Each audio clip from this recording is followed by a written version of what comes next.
നമസ്കാരം. ഞാൻ ഇന്നിവിടെ ചൊല്ലാൻ പോകുന്നത് സുഗതകുമാരി ടീച്ചറുടെ ഒരു പാട്ട് പിന്നെയും എന്ന കവിതയിലെ ഏതാനും ചില വരികളാണ്. ഒരു പാട്ടു പിന്നെയും പാടി നോക്കുന്നിതാ, ചിറകൊടിഞ്ഞുള്ളൊരീ കാട്ടുപക്ഷി. മഴുതിന്ന മാമര കുമ്പിൽ തനിച്ചിരുന്നൊടിയാ ചിറകു ചെറുതിളക്കി.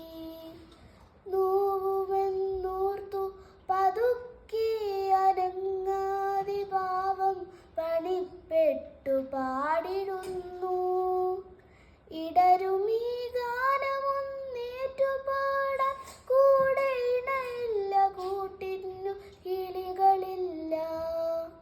പതിവ് പോൽ കൊത്തിപ്പിരിഞ്ഞുപോയി മെയ്ച്ചൂട് അടവച്ചുയർത്തിയ കൊച്ചുമക്കൾ. ആർക്കുമല്ലാതെ വെളിച്ചവും ഗാനവും കാറ്റും മനസ്സിൽ കുടിയിരുത്തി.